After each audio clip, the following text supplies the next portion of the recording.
What's the biggest impact you've ever made on another individual's life?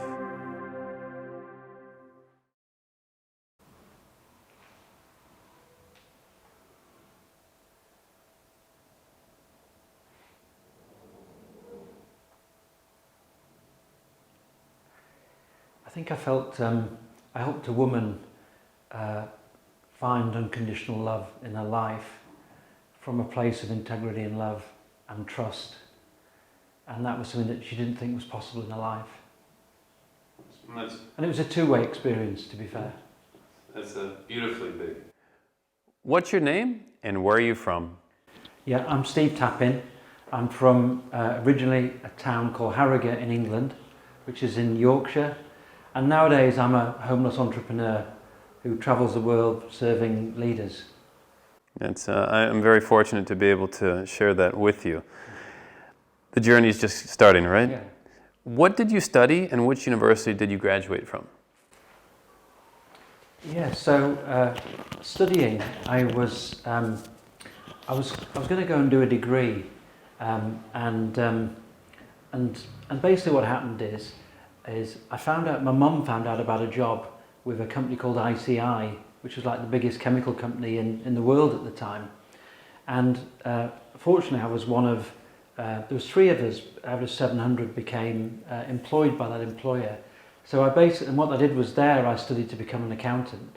Now I'm a terrible accountant, you know, it's the worst thing I could ever do. But it took me 4 years of working hard to just scrape through my exams. And you had to get above 50 in all your exams to qualify. And I got 52, 51, 50 and 50. So I scraped through. My mum was so pleased. And that was the only thing she asked me to do that was sensible in my life. And after that, I've just really gone with the flow and been entrepreneurial. Excellent. What's tile 50 in the awareness code? Tile 50 is narcissism, which is really about putting yourself at the center of the world. And this is something that I think I was a proponent of this in my 20s and 30s. And then I increasingly realised that it's not about putting yourself in the world. It's really, you see in the world and you're trying to serve other leaders in the world and help them become their best. What kind of work do you do? Yeah, so I've co-written a book with Wayno Linton.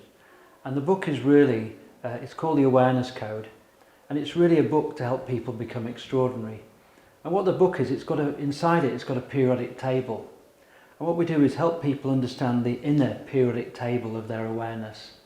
And what it means is that from the inside, you, let me just think about it for a second. So the best way I could describe it is what if you use the book is like an instrument that will allow you to stop and reorientate your life, but do it from a place of awareness and high awareness. And the book helps you work out who is the best possible leader that you could be, and also what is the highest calling in your life, the bigger picture for you, for yourself, for your family, your friends and your businesses and all the things you're passionate about. And so it helps you orientate both of those. And then to also help you do that with your team. So you can work with your team, in your community, in your country and across the world. So the idea of the awareness code is to help you become extraordinary and work for your lower awareness so you can become extraordinary, or in a few exceptions, beyond incredible.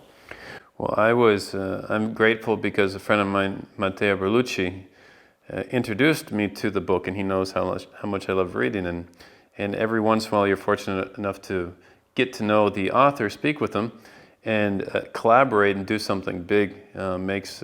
Gives so much more meaning to the book too. Yeah.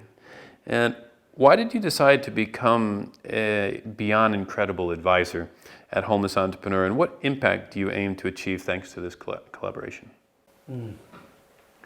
So, being a beyond incredible advisor, really the beyond incredible, in the awareness code there's tiles from level 0 to level 100. And our sense is the highest level of human awareness is 100, beyond incredible. So what we want to do is to help 100 people, Wayno and I, be beyond incredible leaders. And what it means is for someone like Andrew, Andrew is the champion of the homeless entrepreneur and for homeless people around the world. And what we want to do is to help him do really profound things in the world that really would help the homeless. And secondly, work with communities so he can help unite people in a certain community or in a certain country, and basically bring forward his big vision for the homeless entrepreneur. And in doing so, we might encourage him to do some things that many people would see would be impossible. Yeah, just wouldn't be possible to do it. So we're going to encourage Andrew to step into more and more of these sort of impossible things. And hopefully along the way we might help Andrew do some breathtaking things. When he does breathtaking things for the homeless and for people who are serving the homeless, and he has breathtaking experiences himself. And also train him to, again, in time, and it takes many years of development to be miraculous in what he does. And really, for all the Beyond Incredible leaders, it's helping them to have the highest level of internal mastery of themselves. So what it means is you've got to be like the ability for them to be solid. So whatever he's doing in a situation in the world, Andrew can be solid in it. You know, he's solid in it physically, mentally, emotionally, spiritually, and he's really there to serve and to give his best to the homeless.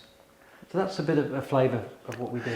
You know, the Beyond Incredible group really challenges me from going from being inspiring, because inspiring is, I'm at a point where it's more or less easy, if you will. You know, I feel like I'm able to inspire people. But then when you're asked if you're doing something breathtaking, if you're doing something that's beyond incredible, it really challenges you to define what that means, and also how you can actually make that happen. But not just you think so, but other people to say that. So I think it's definitely the spark that will help change the world for making it a better place. Regarding homelessness, what was your perception of homelessness before forming part of Homeless Entrepreneur? Was it different? Was it the same? Yeah, so if I answer honestly, I was sort of loosely aware of homeless, and when I experienced it, if I was globally in a certain town, like I go to San Francisco and experience it and feel we should do something to help. But I wasn't active in the homeless at that time. I just wasn't aware of it. And I think it was meeting Andrew and Andrew's story. I think what was interesting for me is I heard Andrew's story. So Andrew's not just somebody trying to sort of be a champion. He actually was a homeless entrepreneur himself, and he's sort of, you know, come through that and stepping into a new life for himself. So I feel that for Andrew, he's actually practicing what he preaches. And I think what our role with Andrew is to help Andrew really go to the biggest picture of what he could achieve in this lifetime in terms of service to the homeless, but also make sure he can then execute it on a day-to-day basis and make sure he's really succinct in his feedback and he works to really be at his best through that time. Has your perception of people experiencing homelessness evolved since we first met, and if so, how? Yeah, well, there was more, Andrew, which is I got a taste of being with the homeless when I got invited to do a CEO sleepover, where myself and CEOs were sleeping out, you know, in a homeless way, and the BBC did the filming of that as a TV programme, and that again was a really I got the experience for the first time about just how difficult it is for the homeless. You know, it's not only you know, the fact that you're homeless. It's like when you go to sleep, you know, you've got the fear of anything could happen. You know, you're freezing cold, you're carrying that fear, you've got all that uncertainty, and you can see just how challenging and how hard it is for somebody. So I feel that was a really important moment to get I think it's important for people to try and experience what it's like to be homeless for themselves, and then in a position to serve and help. And I think what I see with Andrew is out around the world. He gets about to the World Economic Forum, or he's in the Middle East, or like now he's in Barcelona. But all the time he's helping bring to life what it's like to be a homeless entrepreneur for real. And then also he keeps a bigger picture in terms of the UN and sustainable development. So he's constantly thinking about poverty, thinking about resources, thinking about partnership and practical things to deliver. So I feel that it's really important that Andrew keeps his bigger picture, and then still is the down-to-earth, decent guy who helps ordinary, homeless people as he comes across them and works with his team. Yeah, I just got back I just flew in from Luxembourg, and there's a lot of wealth there, right? Mm. But you also see how it attracts people that have a certain sense of poverty because they're looking for more money. So if you're looking for something, it's because you're missing it, right? So there's this dichotomy of wealth and poverty that you see. You can be in a poorer country, but you can see another type of wealth. So it's interesting to see that dynamic, and when you learn, also share it with others, which I think it makes you a bigger individual for sure. Regarding advisory support with homeless entrepreneur, what type of advisory support are you providing to homeless entrepreneurs community? Yeah, well, we've just started, it's just at the early stages of working together with Andrew as a member of Beyond Incredible. So in these early stages, what we wanted to do is to give Andrew like a platform that would be a really important platform for him. So we were trying to think about what could be a forum we could create that people would just be wowed if we did it, working with Andrew. So we had a session with Andrew and Wayno and I, and we came up with the idea of the World Retail Congress. So the World Retail Congress is the biggest retail forum in the world, and it's got hundreds of CEOs and leaders from all around the world. And what we came up with was the idea is we do a presentation on how to be extraordinary. Now the chairman of the World Retail Congress, Ian McGarrigy, he read the Awareness Code book and felt that retail needed to change. So customers need to fall back in love with retail and do something extraordinary. So we started to think, could we do something extraordinary at the World Retail Congress? And we came up with the idea of a presentation on extraordinary to all these leaders, and we wanted to bring Andrew in, because Andrew's got all his expertise in extraordinary social impact. So Andrew could bring that to life and bring the homeless entrepreneur to life. And then secondly, we thought it would be such fun to create a space. So we're creating a space at the World Retail Congress for people to step into, and they've just got to follow the signs. One of the signs is extraordinary leadership, and one of the signs is extraordinary social impact, and that will guide us to Andrew and ourselves. And Andrew and I are just working in fellowship, so we'd really do this in one space of 5 meters squared. We'll create a space, and Andrew can share about the extraordinary social impact, and then lead people on to extraordinary leadership, and I'll do the same. So, and what we want to do is really support Andrew, bring together a sort of a social impact pact where we could find maybe 5 to 10 global companies, some of the biggest global companies and also some of the fastest growing companies, to come together and really do something meaningful for the homeless. So that would be one of the things that we'd love to achieve over the next few days. We really appreciate that, and also when I think about the relationship and the fellowship that exists there, you can't create social impact, positive social impact, or extraordinary social impact if you're not an extraordinary leader. So the importance of helping people become extraordinary leaders and beyond incredible also opens up the door for them to create even greater social impact. So I think it's trailblazing for sure. How important is it to be well advised in order to reach one's goals?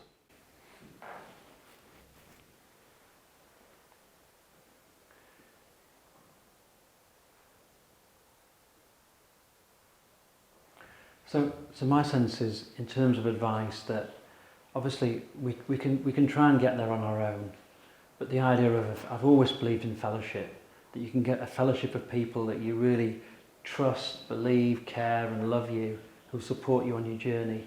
So I've had 3 of those sorts of people. My school teacher, Mr. White, Sir John Harvey Jones, who was like a very famous leader in Britain, and then Wayno, who's like a master of human awareness. So I feel that everybody should have trusted advisors, maybe a group of up to 12 people, and they really do help you be at your best. They help you with your highest calling, and they help you hold true to living a life of high awareness, with integrity. So I feel that everybody should have that group of advisors. And also when I moved to Australia, I spent 3 years trying to be at my highest level of awareness. And what happened is I actually had a group of 20 different people working on me, on my awareness and on helping me become my best. And then over time I focused that down to 3 or 4 people. So I think the old thinking is, do I need an advisor? Do I need a therapist? What's the point? I'm doing okay. Is one way of looking at it. And the other is, I really want to be the best I can possibly be. I'd love to have a team of confidants and advisors to support me. And then I can really do something that would be at my best for the world and for the people that I care about.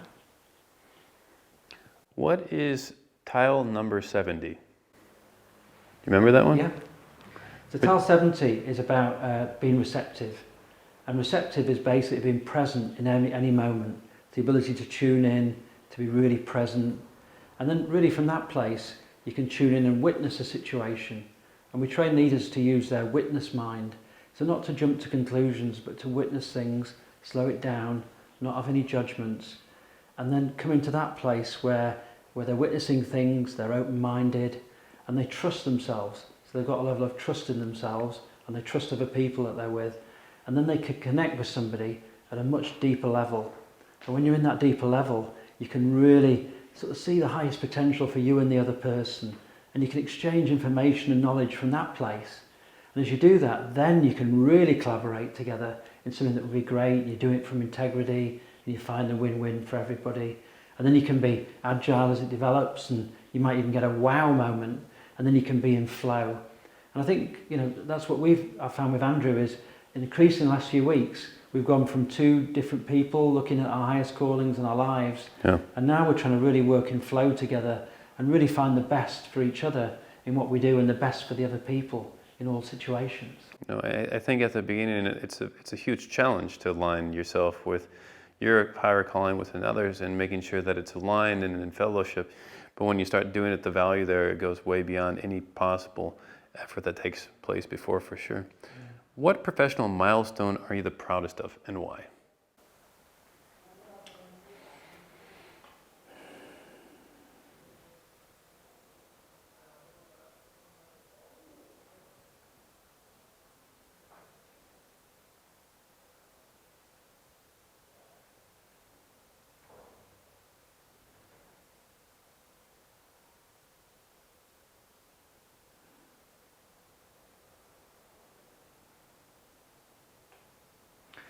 It's a really good question.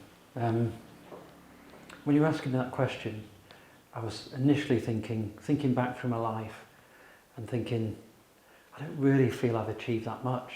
I feel it's more what's going to come over the next few years and decades. And then I thought, well, wow, I've helped some CEOs become the most successful leaders in the country, and then, you know, I felt, wow, I've managed to connect with like 90% of China's CEOs. And then, wow, you know, I've done this work with the BBC, but I still didn't think really that was that significant yet. And then I started to think, well, maybe doing the work with the Beyond Incredible group, you know, that's amazing, which it is. But I'm just sort of taking that in. But I think overall, it's been able to sort of co-create the awareness code with Wayno,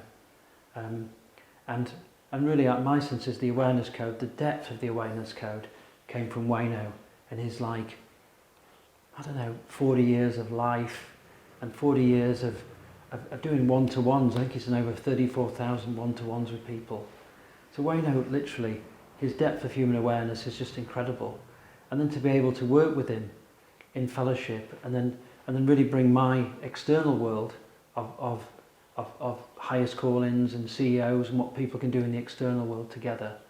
So I feel probably the awareness code has been the sort of a profound moment, really. But I feel it's all to come, Andrew. I feel I'm an apprentice really in life, and I just feel it's the early stages, and you know, I think I'm just going to stay present and just give my best each day and see what happens over the next few years and decades. It's exciting, and I'm proud and excited about participating within my means as well in that growth. Speaking about growth, you're the only friend of mine that has more than 1 million contacts or followers on LinkedIn. How important are social media channels like LinkedIn to reach your professional goals? Yeah, I feel that LinkedIn's really important as a future platform. And what was interesting is many years ago we became LinkedIn influencers. There was 500 influencers on LinkedIn, and we put a lot of effort to generating content for that on CEOs, and we really put a lot of effort in. You know, we did like 19 articles that got over 100,000 views, and we had an article that was 19th in the world on LinkedIn. So we worked for a while on that, and then in the last 5 years, Andrew, I've really focused on the awareness code and my awareness and helping leaders become incredible. So I haven't really done anything. So LinkedIn have had to help me because my profile's so low in the last few years. So now LinkedIn are helping us again. Yeah. And so I feel that at the moment having 1.1 million followers means that if I reply to a post, it puts it right up there. Yeah. So it feels that the posts are important. But as we move forward, I feel that in LinkedIn there's a situation where there's something about communication and the words and how the meaning around communication can be merged with the awareness code. And I feel in doing that there's a way to basically influence the social media world by bringing together the best communication and the awareness code in a meaningful way. And I think that I'd like to do that in partnership with LinkedIn and see what happens. Excellent.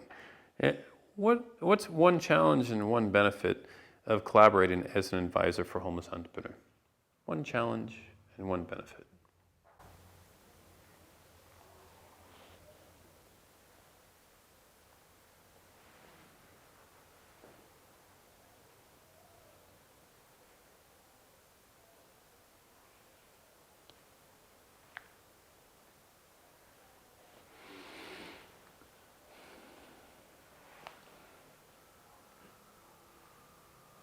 Right, I'll start with the benefit first. Okay. So the benefit of working with Andrew is he's used to popping up all over the world being a homeless entrepreneur, and you never know where he's going to pop up next. Yeah, so he's got lots of experience of moving into obscure spaces and creating extraordinary experiences for people and doing it with very little funds because he practices what he preaches. So the benefit is just learning around how do you do these events in the right way? Because I'm out of practice. I used to be good at this 30 years ago. So now it's like I sort of listen to Andrew in terms of what do we do about signs? What do we do? How would we language this? How could we do this in a different way? So I think there's tremendous benefit from doing it in the homeless entrepreneur, which is a very humble way. It's a very cost inexpensive way, and it's a beautiful way, and I think it's also done in a very collaborative way. So I know that Andrew and the homeless entrepreneurs work together. So I think it's the way that they do it and bring it together. The challenge is keeping Andrew concise. That's one, as one small one, I think we'll work out the challenges over the next few days. So for me recently, it's been great fun. So I think now it's just doing it real time over the next 3 days. So I'll let you know about the challenges afterwards. Yeah, me too. And then we can learn about them. For sure. No, with every challenge, I think there's a benefit, right? There's a lesson learned, and I'm learning this a lot, as a part of Big, because it really challenges you to be a better person. Yeah. And even when you're being a good person or inspiring, and challenges you to be better, and if you're breathtaking, better. So it's always asking yourself that question: what can you do to be a better person and help more people with what you do? If you had to choose an action that could get the attention of international press with Big, what would it be?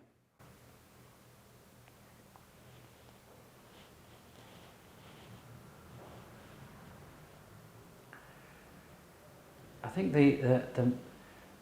over the last few months we've started to sort of move from working with, say, CEOs of companies to working with future political leaders.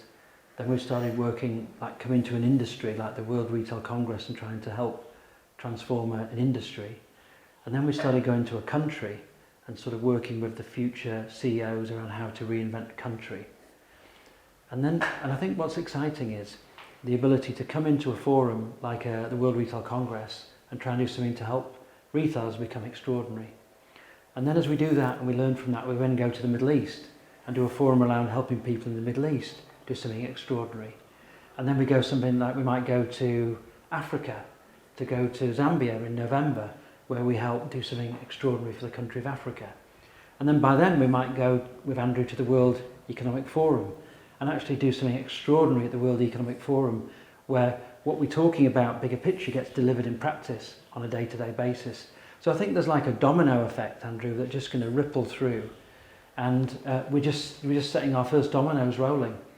And we'll just see in what direction that they unfold. Yeah. And it'll unfold in the direction of people with the right awareness, with leaders who want to do extraordinary things, leaders who want to serve people, leaders with integrity, leaders who are open to develop, and these are the people who will be the change leaders of the world over the next 5, 10, 20 years. No, there's definitely a lot that's going to happen within the upcoming years for sure. Is there a specific interaction or moment as a homeless entrepreneur advisor that sticks out? And if so, why?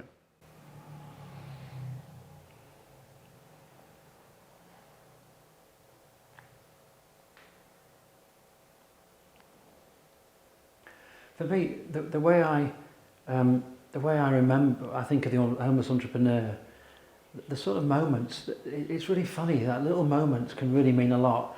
So if I had to pick a moment, if I could visualise a moment, it would be Andrew wearing a bright yellow hat. Yeah, because he's actually living the entrepreneur. He sat there trying to stay warm as a homeless entrepreneur. And also pictures of Andrew lying on a bench in the middle of a sort of a global forum with other homeless entrepreneurs. So I feel that these are some of the moments, that they're the human moments of people actually becoming and being a homeless entrepreneur and connecting with a homeless entrepreneur to help them. So I think it's the human moments. Oh, for sure. I remember when we first met in person in London, and it was raining. Well, actually, I think it started raining after you left. You left and the rain accompanied me afterwards, but it's always a pleasure to have those moments for sure. Would you recommend other professionals become advisors with homeless entrepreneur? If so, why? Yeah. So I think we're in a situation in the world where we've got many, many traditional companies, maybe 90% plus are traditional companies. They're overly focused on profit. They're transactional in nature. They don't do meaningful things for customers. They don't really inspire their people, and they don't, beyond using the words, make a social impact. So I think that can't be the best way forward for our world and our planet. So I think we need companies to really, leaders to step in, right, really step in, and leaders to be open to new possibilities beyond the profit making. And I think leaders have a highest calling in the bigger picture, and CEOs have a highest calling in the bigger picture. And in my mind, the highest calling is like 80. But also you've got altruism at 96. I feel that every major CEO and fast-growing CEO should have a commitment to give back as well at the same time. And I feel one of the most important give backs is extraordinary social impact. And I think the homeless entrepreneur is an amazing opportunity to allow people to make an extraordinary social impact. So I think that would be my recommendation, that people really think about their highest calling, the vision, the mission for the company, extraordinary impact, and then really look at the homeless entrepreneur, because the homeless entrepreneur is doing practical things to help homeless people in different countries. And while they're doing that at a practical level, there's always a bigger picture that Andrew's moving towards in terms of social impact and the bigger picture that he's creating. So I think you've got the opportunity to get involved in something that's going to make a global social impact, and also you can practically get involved in your country where your company operates, or or with your industry as well. So I know that Andrew does work with companies like IBM, it really help them get involved in these situations. So I think he could help other businesses really make extraordinary social impact relevant to their stakeholders and do it in the right way. Okay, now we have 2 minutes and 2 questions left. So, being as concise as I am, which is challenging, right? But what can future homeless entrepreneur advisors do to collaborate with you as a Beyond Incredible advisor? Yeah. I'm not sure, Andrew. What do you think it could be? 'Cause I'm not sure. I think probably asking similar questions that you ask them back to yourself. And I think just really challenging other people to challenge you as much as you challenge them. And I think that's what works well with me. I think I'm forced in a positive way to understand how to work in fellowship. Even when I think I do, there's a moment when I'm like, I dropped the ball on that one. But it's not because I don't want to, it's because I'm not aware. And I think that's the beauty of the awareness code. So I would say the best way other advisors can collaborate with you is having a simple conversation and understand what you need to be beyond incredible as well. And I think when people work together, that's when everyone has the opportunity to be beyond incredible. Yeah. What do you think about that? Yeah, well, I think it's like if a homeless entrepreneur could speak to me and bring to life their life, or bring to life what they're trying to do, then I can naturally then tune in and help work out how I could be there confident and support them. So I think you're right. I think it's this two-way exchange, knowing that we've both got positive intent. You know, we've got good integrity and we are trying to help the homeless entrepreneurs. Well, tomorrow you're going to have an opportunity to meet Ajmal. He slept out with me at the World Economic Forum, and he deals with retail because he sells retail items in the street and other places as well. So you'll have an opportunity to make that impact and learn from him as well. The last question is, if you could ask one individual to support homeless entrepreneur, I'd like you to think about it for a second. And also think about what you would say to actually get them to do something. Oh, it's very simple to talk, but to actually lead them towards action, to do something beyond incredible as an individual or as a company. If you could name that person when you're ready and look directly at the camera as if they're in front of you and share that message with that individual. So I can give you my answer, but before I do, Andrew, who would be that one person for you? Wow, there's so many different responses there. On an institutional level, you know, it would be great to have, you know, like the United Nations or European Commission or the United States government really support what we're doing. On an individual level, there are a few names that stick out. You know, Richard Branson. I think that if I had 5 minutes or even 1 minute to have a chance to speak about it, I'm sure he would find something beyond incredible in what we're doing. And he's always pushing the limits, right? Trying to figure out how to go above and beyond. Also, Chris Gardner. I don't know if you've heard of him. Have you heard of the movie The Pursuit of Happiness? Yeah. So it was based on his life. Okay. And he lives in Chicago. So he is a homeless entrepreneur. And he became a millionaire through his business and what he was doing. And I think he's an amazing example of someone who is a homeless entrepreneur. So that's an individual who I'd love to get to support us. And I think Branson is crazy enough to see like the vision and make it better.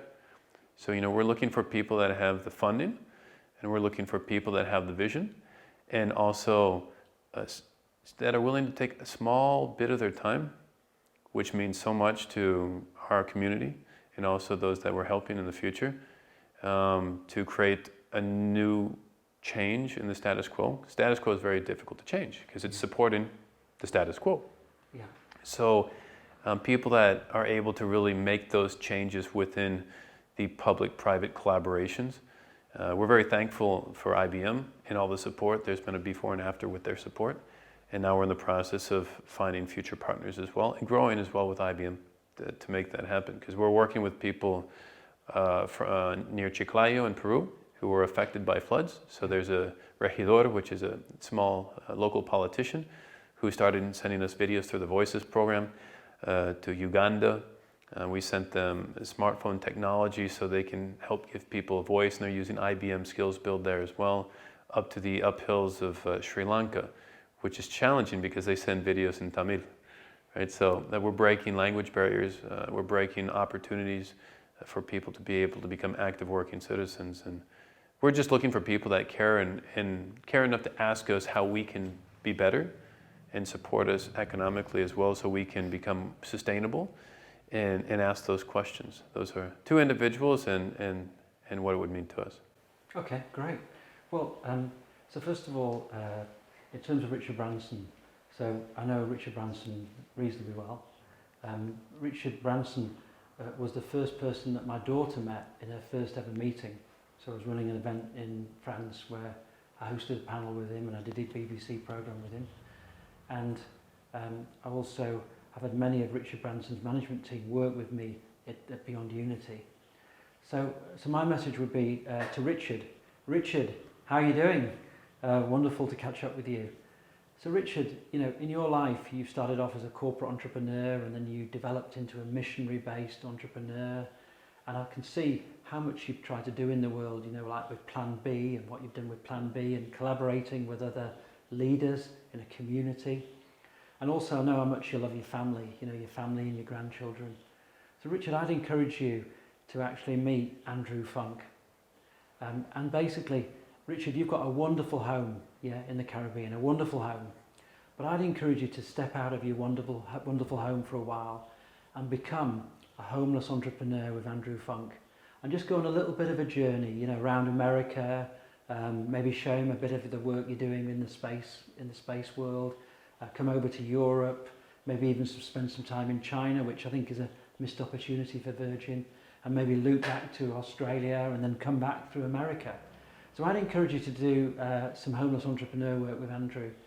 And what will happen is you'll have an experience together which will be potentially beyond incredible.